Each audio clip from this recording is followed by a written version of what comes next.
दो हिंदुस्तान बन रहे हैं, एक अमीरों का हिंदुस्तान और दूसरा गरीबों का हिंदुस्तान। और इन दो हिंदुस्तानों के बीच में खाई बढ़ती जा रही है। आपने अभी देखा होगा, अभी दो स्पीकर्स ने बात की, मगर आपने यह नहीं कहा कि रोजगार ढूंढने के लिए उत्तर प्रदेश में, बिहार में रेलवे की नौकरी के लिए वहां पे युवाओं ने क्या किया और क्या हुआ, इसके बारे में आपने नहीं बोला। गरीब हिंदुस्तान के पास आज रोजगार नहीं है। प्रेसिडेंशियल एड्रेस में बेरोजगारी के बारे में एक शब्द नहीं था। और पूरे हिंदुस्तान में आज हिंदुस्तान का युवा रोजगार ढूंढ रहा है। हर स्टेट में, उत्तर प्रदेश, बिहार, सब जगह हिंदुस्तान का युवा एक ही चीज मांग रहा है, रोजगार हमें दे दो। और आपकी सरकार नहीं दे पा रही। आपको मैं आंकड़ा देना चाहता हूं। इस पिछले साल 3 करोड़ युवा रोजगार खोए हैं। आप बात करते हो रोजगार देने की। 2021 में 3 करोड़ युवा रोजगार खोए हैं। 50 साल से सबसे ज्यादा बेरोजगारी आज हिंदुस्तान में है। आपने मेक इन इंडिया की बात की, स्टार्टअप इंडिया की बात की, मगर जो रोजगार हमें, हमारे युवाओं को मिलना चाहिए वो नहीं मिला, और जो था वो गायब हो गया। और यह सच्चाई है, और इस सच्चाई को आप भी पहचानते हो, क्योंकि आपने भी अपने भाषणों में रोजगार के बारे में कुछ नहीं कहा। कितना रोजगार पैदा किया गया है, किस प्रकार किया गया है, उसके बारे में आपने नहीं बोला। और आप बोल भी नहीं पाएंगे, क्योंकि अगर आप बोलेंगे तो हिंदुस्तान का युवा आपकी ओर देख के कहेगा कि ये मजाक कर रहे हैं। तो ये स्थिति पैदा कैसे हुई? ये दो हिंदुस्तान पैदा कैसे हुए?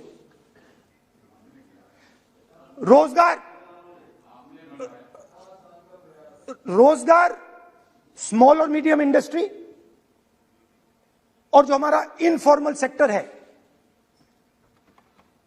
उधर बनता है।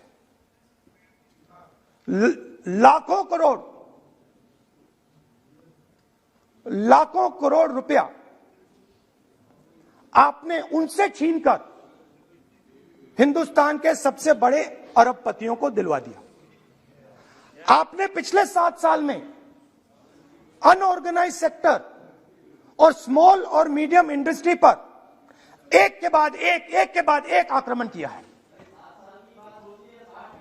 7 की कर रहा हूं मैं, 60 की भी करूंगा मैं अपने भाषण में अंत में 60 साल की बात करूंगा आपको खुश करने के लिए। आप ठहर जाइए।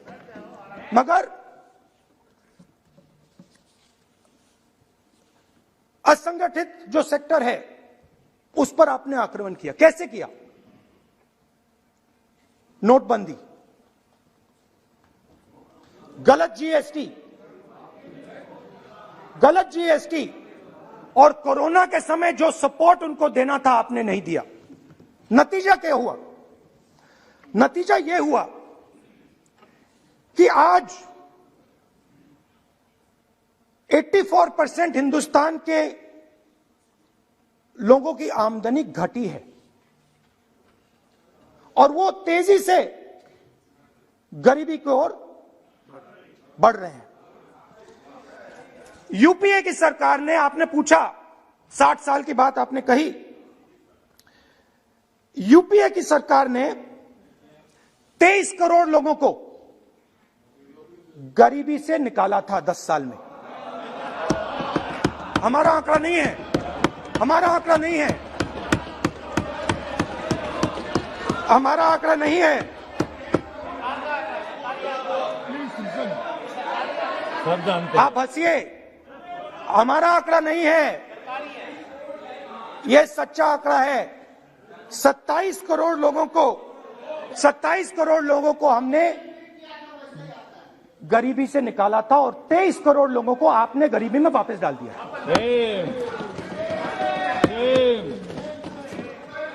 सेम।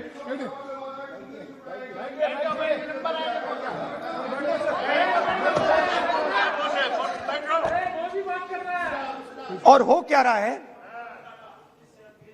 फॉर्मल सेक्टर में मोनोपोलीज बन रही हैं। किसी भी आप सेक्टर में देखिए, और सबसे दो मोनोपोलिस्ट के बारे में थोड़ा सा बोलूंगा। उसको वो कोरोना के समय अलग अलग वेरिएंट्स आते हैं ना, डेल्टा, ओमिक्रॉन, वो AA वेरिएंट है। और वो पूरा का पूरा हिंदुस्तान की जो अर्थव्यवस्था है उसके अंदर फैल रहा है। आपने बात उठाई तो मैं उसके बारे में पहले बोल देता हूं। एक व्यक्ति को, नाम नहीं लूंगा, एक व्यक्ति को हिंदुस्तान के सब पोर्ट्स, ब्रांड का नाम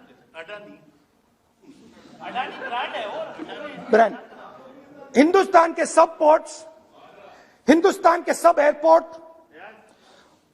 power, transmission, mining, green energy, gas distribution, edible oil, जो भी हिंदुस्तान में होता है उधर अदानी जी दिखाई देते हैं।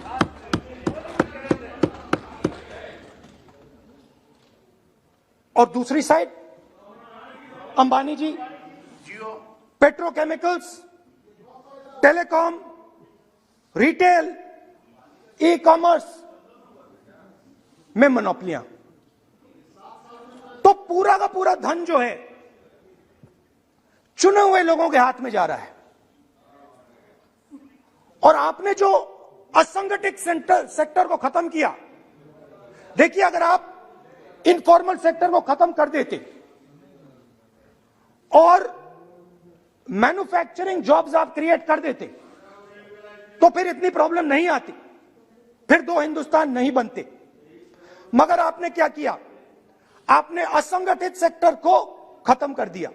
नोटबंदी, जीएसटी, कोरोना, सारे के सारे जो स्मॉल और मीडियम बिजनेसेस हैं उनको आपने बंद कर दिया। बोलने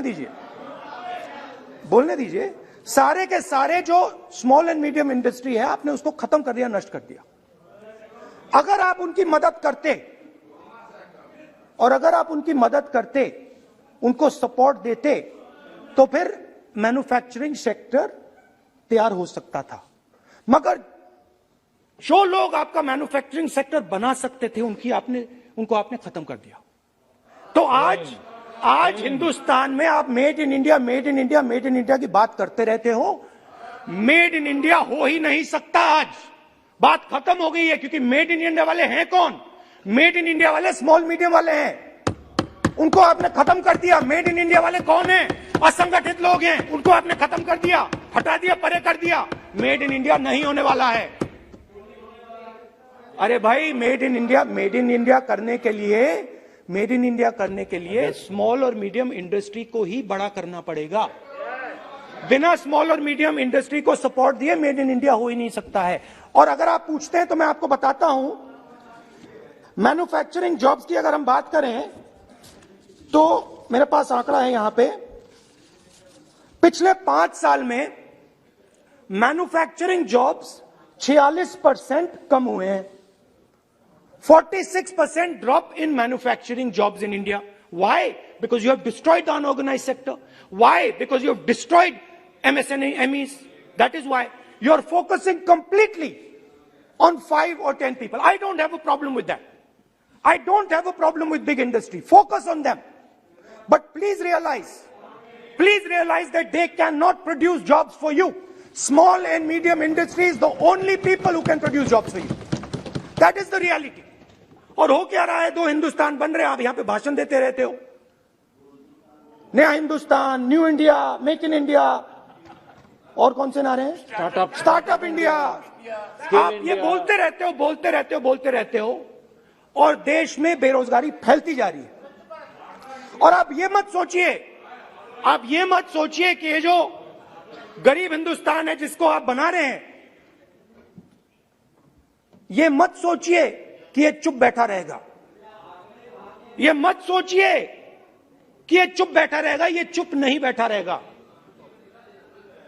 इस हिंदुस्तान को सब कुछ दिख रहा है।